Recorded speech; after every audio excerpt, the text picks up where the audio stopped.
Hello and welcome to another Blacklist walkthrough guide. Today we're going to be talking about how to add a manuscript to your dashboard. So as a reminder, we're looking at a writer dashboard right now. This is the first thing that you see after logging into your account. I have 3 projects currently uploaded, and I can always check right here in the left-hand navigation panel if I want to quickly eyeball what the current hosting status of each one is. Now to add a new project, we'll click the Add Project tab, and then we will select our format. So because we want to upload our manuscript, we will select fiction. And then we want to choose if we are going to host it to bring it online or if we're going to list it. We go into our different hosting statuses in great detail in some of our other walkthrough guides. But just as a quick reminder, listing your project means that all of the information about the project is available in our searchable database, but the PDF itself is not there. So if an industry member stumbles across your project and wants to read it, they would need to take the additional step of messaging you to get access to the PDF. But if you want to have your project online, all the information is available in the database, similar to listing, and the PDF is available immediately for industry members to read. And so that is what incurs that $30 monthly hosting fee. Now, because I want to demo uploading the PDF itself, we're going to select this one. We'll hit next. And then the first thing that we want to choose here is to indicate who the intended audience for the manuscript is. My project is adult fiction, but we also support middle grade and YA manuscripts as well. Please note that currently children's material is not accepted on the site, no storybooks, etc. So we will need to upload the manuscript. Take a minute and just make sure that your page count for the PDF falls within the limits of the format that you've selected, okay? So we'll upload our file. We'll select it, open, there it is. And now we'll need to upload the manuscript excerpt. So this is the first 90 to 100 pages of your full manuscript. And it does need to be the first 90 to 100 pages. It can't be 90 to 100 pages lifted from the middle or something. So we'll choose a file here, the excerpt version, and upload. We'll add the title. And then I'm going to paste in a pitch description. And then we're able to indicate whether or not the project was originally written in English or a different language, and then translated into English. If you select yes here, you'll be able to indicate the original language that your manuscript was written in before it was translated. Now I want to call out, there is a second drop-down box here that is required. This is primarily geared toward film and TV projects, where the writer might already know that they're intending the script to be maybe produced in a different language. So as a fiction writer, I suggest that you go up here and select TBD or unknown, because it's just not relevant to you. But you'd be able to indicate any number of languages here. However, because our project was written in English and not translated, I'm going to select no here. Now we have our project details. So your writer name is automatically added here, but if you prefer this particular project to be associated with a pseudonym, you can update that. You'd also need to indicate your excerpt word count here. So mine is 17,000 words. And then my manuscript, the full manuscript word count as well. If there's a publisher and an imprint connected to it, you can indicate that. And similarly, if it's already been optioned, this can be indicated here. Lots of options for representation.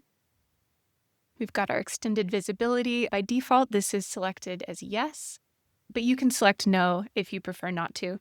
And if you want to get into the kind of like deep background of what this means, you can check out our FAQ or any of our other relevant walkthrough guides. Next, you'll want to select genres and then tags. I really encourage you to select as many tags as remain, let's say, like really thematically relevant to your project. If a bird appears once in your project but never again, you don't need to select bird as a tag. But if there's a recurring motif of birds and birds really mean something, I encourage you to select it. Basically, the tags here are what we would call metadata. So this is some of the information that's attached to your project in our searchable database. So if an industry member is searching for a particular type of manuscript or is looking for particular content, subject matter, just having really, really robust selections here can help ensure that your project rises to the top when someone is searching for material that your project is relevant for. So let's say we've got a femme fatale, there's some art forgery, and revenge. And now we would select some comp titles. You need at least one selection here, but you can select up to 3. And then you'd indicate the era that your manuscript takes place in. You can select up to 3 here as well, if maybe it spans multiple timelines or if there's time travel, etc. And then the primary setting. Ours is primarily North America. Now, the final selection box here is the content advisory. I want to call out that this, much like the language selection above, is for internal use only. This is not shared with any of our industry members, nor is it visible at any place on our site. For content advisory specifically, we use this to help match your project with the correct reader if you decide to pursue an evaluation of your material. So we match your project with readers based on the format, based on its genre, and then based on the content itself, because we want to make sure that the reader who ends up being matched with your project is excited to read it and can really engage thoroughly. So if your project contains any of these elements, I encourage you to select it just to ensure that we're able to match with the appropriate reader. But if your project doesn't have any of this, you'll select that it has none of the above content. And then the final section is for characters. Similarly to the tags, having information about the central characters of your manuscript can help industry members zero in on your project. So I encourage adding it. If you want to do so, you'd click Add New Character. You'd add the character name, what type of character they are.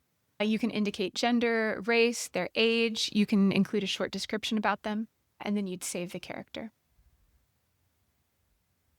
Finally, if you wanted to purchase an evaluation immediately on uploading, you could do that here.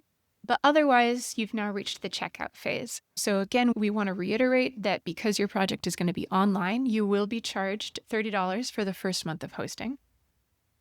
So we'll click Complete Purchase, and this will also upload the project, add it in our dashboard, and get it indexed in our database so that it is discoverable. And there we go. Okay, so immediately you're taken to look at your project page. This is an overview of your project. It's freshly uploaded. If you want to edit any of the information, you can do that in the Edit Project tab. If you've got any completed evaluations, you'd be able to view them in the View Evaluations tab. You can always check out the public project page. You can update the hosting status at any time and the privacy settings as well. And again, we'll go to the dashboard. And right there, you can see that the new project has been added.